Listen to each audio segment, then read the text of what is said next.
Hello guys, welcome to Medha Sultani YouTube channel.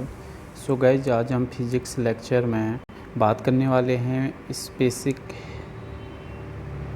Heat की या विशिष्ट ऊष्मा की हम लोग बात करने वाले हैं। सो गाइज, ये लेक्चर नंबर आपका होने वाला है आज 6। इससे पहले के लेक्चर अगर आपने नहीं देखे हैं तो आप मेधा सुल्तानी यूट्यूब चैनल की प्लेलिस्ट में जाकर वहाँ पर विजिट करके ज़रूर देख लें। तो गाइस, जो विशिष्ट ऊष्मा है ये किसी पदार्थ की विशिष्ट ऊष्मा की वह मात्रा है जो उस पदार्थ के एकांक द्रव्यमान में एकांक ताप वृद्धि उत्पन्न करती है। अर्थात यदि पदार्थ के 1 ग्राम द्रव्यमान लेकर इसका ताप 1 डिग्री सेल्सियस बढ़ा दिया जाए तो इस प्रक्रिया में दी गई ऊष्मा को पदार्थ की विशिष्ट ऊष्मा यानी कि स्पेसिफिक हीट कहते हैं। इसे C से प्रदर्शित करते हैं, कैपिटल C से। तो कैपिटल C = Q/m/x।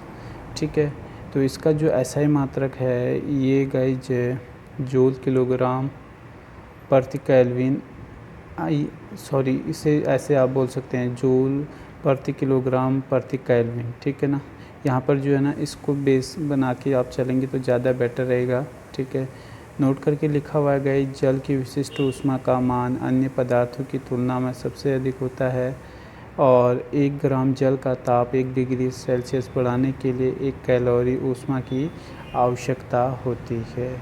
ठीक है, आगे जो है गाइस बात करने वाले हैं ऊष्मीय प्रसार की, थर्मल एक्सपेंशन की। तो गैस किसी वस्तु को गर्म करने पर उसकी लंबाई, क्षेत्रफल और आयतन में जो वृद्धि होती है उसे L से इंडिकेट करते हैं। ठीक है, लंबाई को रेखीय प्रसार गुणांक a से A, क्षेत्रीय प्रसार गुणांक इसे बीटा से इंडिकेट करते हैं, या B से आप बोल लीजिए, ज़्यादा बेटर है।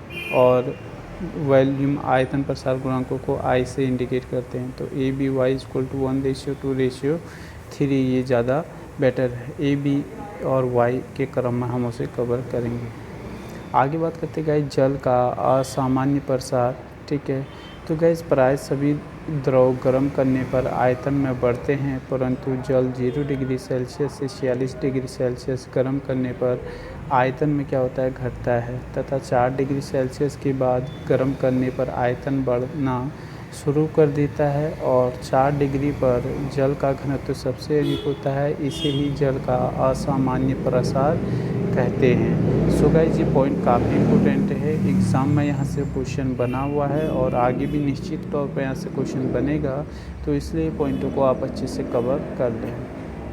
आगे बात करते गए जल के असामान्य प्रसार का दैनिक जीवन पर प्रभाव। तो गाइस ठंडे देशों में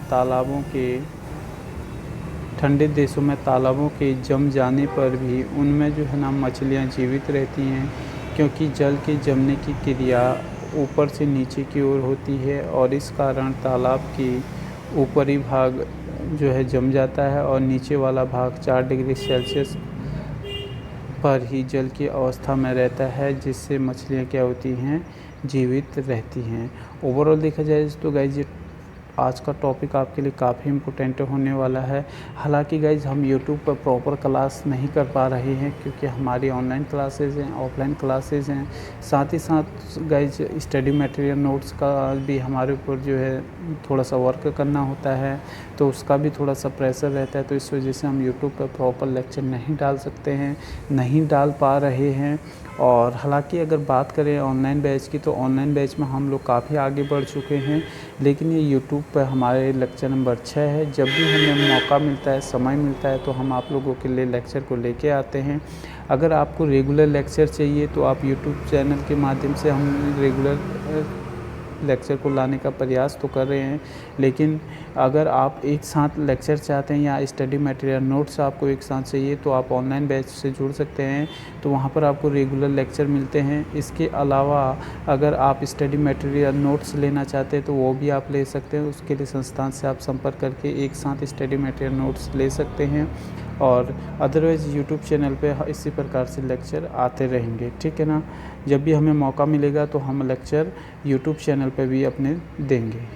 आगे बात करते हैं कि जाड़ों की रातों में पाइप फट जाते हैं, क्योंकि पानी के असामान्य प्रसार के कारण जाड़ों की रात में पाइप फट जाते हैं। ठीक है ना, क्यों?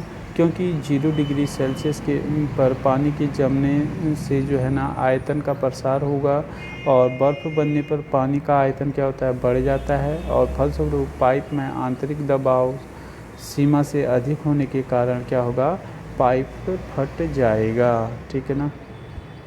आगे बात करते हैं गाइज ऊष्मा का संचरण की, ट्रांसमिशन ऑफ हीट, यानी कि ऊष्मा का एक स्थान से दूसरे स्थान पर जाने को ऊष्मा का संचरण कहते हैं और इसकी 3 विधियाँ होती हैं। तीनों विधियाँ काफ़ी इम्पोर्टेंट है, चालन, संवहन और विकिरण। ठीक है ना। कंडक्शन, कन्वेक्शन और रेडिएशन, तो इनको भी कवर करेंगे, ये काफ़ी इम्पोर्टेंट हैं गाइज, स्पेशली उदाहरण से क्वेश्चन पूछा जाता है। तो गाइज बात करते हैं चालन की यानी कि कंडक्शन की।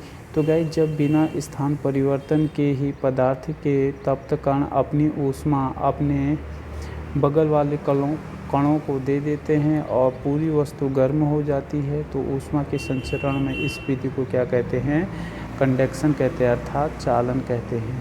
जैसे अगर बात करें गाइज उदाहरणों की, तो ठोस में ऊष्मा का संचरण होता है, पदार्थ में चालन द्वारा ऊष्मा का संचरण ऊष्मा चालकता कहलाती है और ऊष्मा चालकता पदार्थ की प्रकृति पर निर्भर करती है और जिन पदार्थों में ऊष्मा का चालन जितना अधिक होता है उनकी ऊष्मा चालकता भी उतनी ही अधिक होती है और ऊष्मा की चालकता के आधार पर हम पदार्थों का वर्गीकरण निम्न प्रकार से कर सकते हैं। तो इनको भी देखेंगे गाइस। चालक पहला है कंडक्टर, फिर होगा कुचालक। तो गाइस चालक यानी कि कंडक्टर क्या होता है, जिन पदार्थों से होकर ऊष्मा का चालन सरलता से हो जाता है उन्हें चालक कहते हैं। ऐसे पदार्थों की ऊष्मा चालकता अधिक होती है और सभी धातु, अम्लीय, जल, मानव शरीर इत्यादि ऊष्मा के अच्छे चालक होते हैं। फिर से एक बार और देख लेते हैं कंडक्टर को, जिन पदार्थों से होकर ऊष्मा का चालन सरलता से हो जाता है और उन्हें चालक कहते हैं और ऐसे पदार्थों की ऊष्मा चालकता अधिक होती है और सभी धातु, अम्लीय, जल, मानव शरीर इत्यादि ऊष्मा के क्या होते हैं, अच्छे चालक होते हैं। आगे बात करते हैं गैस कुचालक की यानी कि बैड कंडक्टर की। तो इसे देखिए गैस, जिन पदार्थों में या जिन पदार्थों से ऊष्मा का चालन सरलता से नहीं होता है या बहुत कम होता है तो उन्हें कुचालक कहते हैं अर्थात बैड कंडक्टर कहते हैं। उदाहरण है लकड़ी, कांच, वायु, ऊन, रबड़ आदि जो है इसके बैड कंडक्टर के उदाहरण हैं।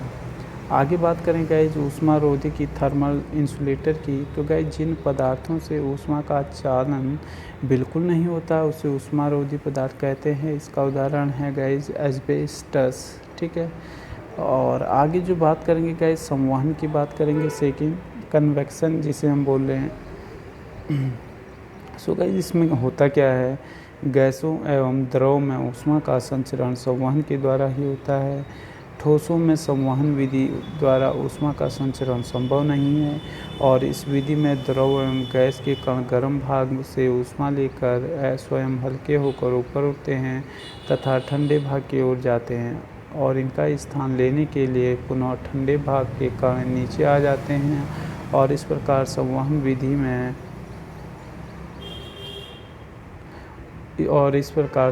विधि में ऊर्ध्वाधर तापांतर होने पर ऊष्मा का प्रवाह नीचे की ओर माध्यम के घनत्व में परिवर्तन होने के कारण संवहन धाराओं द्वारा होता है, अर्थात पदार्थ के कणों के स्थानांतरण के द्वारा गैसों और द्रवों में ऊष्मा का संचरण होता है। सिंपल सा है। ठीक है।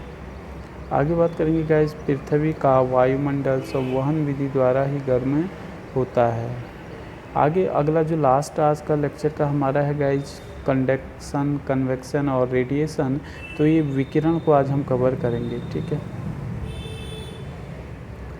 सो गाइज रेडिएशन में क्या होता है, विकिरण में ऊष्मा के संचरण के लिए किसी माध्यम की आवश्यकता नहीं होती, इसके द्वारा ऊष्मा का संचरण निर्वात में भी होता है और इस विधि में ऊष्मा गर्म वस्तु से ठंडी वस्तु की ओर बिना किसी माध्यम की सहायता के बिना माध्यम को गर्म किए प्रकाश के वेग से सीधी रेखा में संचारित होती है। ठीक है। और विकिरण में ऊष्मा तरंगों के रूप में चलती है जिन्हें विद्युत चुंबकीय तरंगें कहते हैं। जैसे पृथ्वी तक सूर्य की ऊष्मा विकिरण विधि से ही पहुंचती है। इसके अलावा गाइज ऊष्मा संचरण का दैनिक जीवन में उपयोग, इनको भी देखेंगे। एक उदाहरण को आगे अभी हम कवर कर लेंगे और इसके आगे जो है आगे के लेक्चर में हम कवर करेंगे।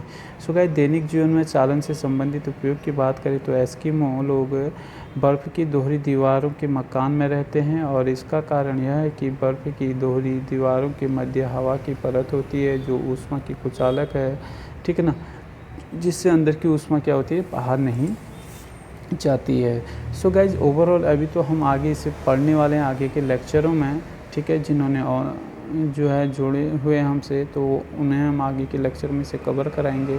और आज के लेक्चर को यहीं पर क्लोज़ करते हैं गाइज। मिलते हैं नए लेक्चर में एक नए टॉपिक के साथ। Thank you guys.